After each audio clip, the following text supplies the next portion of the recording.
हाँ जी स्टूडेंट, ये कल्चर और एजुकेशन राइट्स आपने पढ़ लिया। अब राइट टू कॉन्स्टिट्यूशनल रेमेडीज। पहले चलो इसको मैं एक बार फिर दोबारा रिपीट कर दूँ। कल्चरल एंड एजुकेशनल राइट्स के अंदर क्या है, सांस्कृतिक और शैक्षणिक का अधिकार होता है। जो गवर्नमेंट रहती है सभी कल्चर को बढ़ावा देती है, किसी भी कल्चर के साथ कोई भी डिस्क्रिमिनेट नहीं करती है।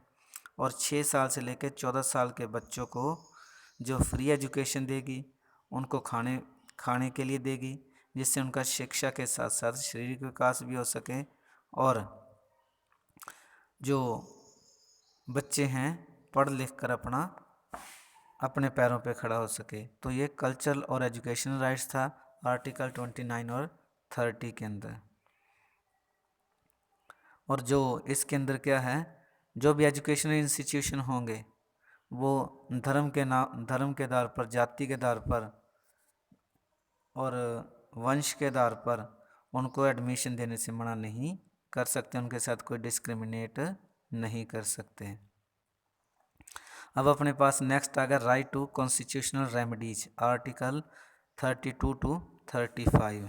इसको आप क्या बोलते हैं, जो अपना लास्ट है, इसको संविधान की आत्मा भी बोला गया। B.R. अम्बेडकर ने इसको संविधान की आत्मा भी बोला है। इसके अंदर क्या है कि अगर कोई भी अपने अधिकारों का हनन करता है, अपने अधिकारों के साथ छेड़छाड़ करने की कोशिश करता है, तो आप सुप्रीम कोर्ट का दरवाज़ा खटखटा कर अपने अधिकारों की सुरक्षा कर सकते हैं।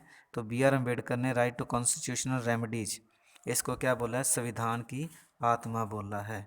इसी के अंदर जो अपना संविधान है, संविधान के अंदर ये लिखा गया कि कोई भी सरकार हमारे अधिकारों के साथ, मौलिक अधिकारों के साथ छेड़छाड़ करेगी तो आप सुप्रीम कोर्ट का दरवाज़ा खटखटा सकते हैं।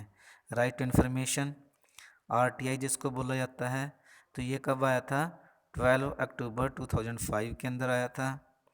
तो इसके द्वारा आपका क्या है, अपने पास ये अधिकार है कि आप किसी भी डॉक्यूमेंट्स, रिकॉर्ड्स और इन्फॉर्मेशन को प्राप्त कर सकते हैं। और इसका मेन मकसद क्या है कि जनता के सामने ट्रांसपेरेंसी लेके आना, क्लियर करना। और इससे पहले अपने पास क्या था, एक और राइट था, राइट टू प्रॉपर्टी। लेकिन आपने क्या किया, 44th अमेंडमेंट के अंदर 1978 के अंदर उसको यहाँ से डिलीट करके उसको लीगल राइट्स के अंदर एक्सेप्ट कर लिया था। राइट टू प्रॉपर्टी था, पहले अपने पास सेवन थे फंडामेंटल राइट्स, लेकिन अब अपने पास 6 फंडामेंटल राइट्स हैं। ठीक है। और जो संपत्ति का अधिकार था, उस 44 में संविधान संशोधन के द्वारा उसको 1978 के अंदर उसको यहाँ से फंडामेंटल राइट से निकाल कर एक कानूनी अधिकार बना दिया।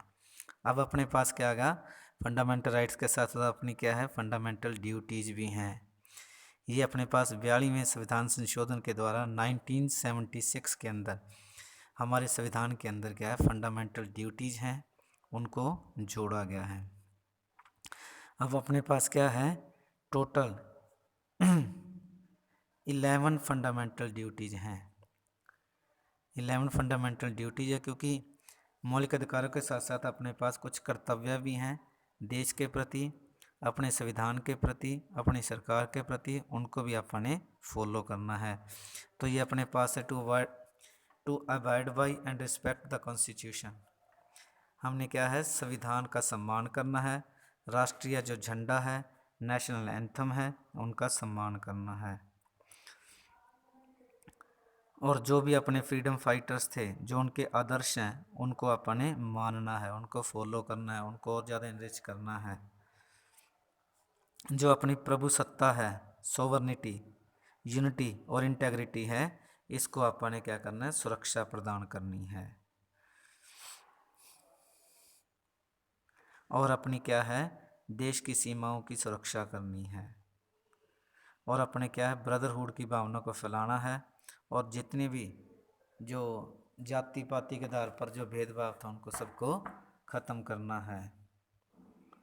और जो अपनी सभ्यता और संस्कृति है, उसको संभालना है, उसको और ज़्यादा निखारना है। और इसके साथ क्या है, जो अपने पास नेशनल इन्वायरमेंट है, उसको अपने क्या करना है, जो लिविंग क्रिएचर्स हैं उनके लिए प्रोटेक्ट करना है। साइंटिफिक टेम्पर है, ह्यूमनिज्म है एंड स्पिरिट ऑफ इंक्वायरी है। इनको भी अपन ने क्या करना है, डेवलप करना है। पब्लिक प्रॉपर्टी, उनको सेव करना है। और उसके साथ क्या है, जितनी भी अपने देश के प्रति कोई भी एक्टिविटी होएगी उन सब का अपने क्या करना है, सम्मान करना है। तो ये अपने पास क्या है, फंडामेंटल ड्यूटीज हैं। अब लास्ट जो अपने पास रहेगा डायरेक्टिव प्रिंसिपल्स, राज्य नीति के निर्देशक सिद्धांत। राज्य नीति के निर्देशक सिद्धांत क्या होते हैं, ये सरकार के लिए कुछ गाइडलाइंस होती हैं। सरकार इसको माने ना माने वो सरकार के ऊपर डिपेंड करता है। और डायरेक्टिव प्रिंसिपल के प्रति आप कोर्ट के अंदर नहीं जा सकते, ये सरकार के लिए ऑप्शनल है। सरकार चाहे इसको माने चाहे ना माने।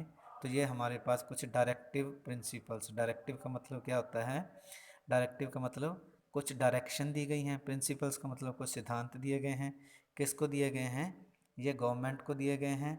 और गवर्नमेंट वैसे तो इनको फॉलो करती है, लेकिन वो उसकी संविधान के अंदर लिखा गया है कि वो इनको माने ना माने ये गवर्नमेंट के ऊपर डिपेंड करता है। वैसे तो मानना होता है, लेकिन अगर वो नहीं मानती है तो भी आप सरकार के खिलाफ कोई केस नहीं कर सकते। तो ये है अपने पास डायरेक्टिव प्रिंसिपल्स। ठीक है, इसके साथ ही जो आपका ये चैप्टर है वो कंप्लीट हो गया है। और कल आप क्या करेंगे, आज आप इस चैप्टर को पढ़ेंगे और इसका सारा बुक वर्क है उसको फिनिश करेंगे। और कल फिर आप इसके क्वेश्चन आंसर को डिस्कस करेंगे। Thank you, have a good day.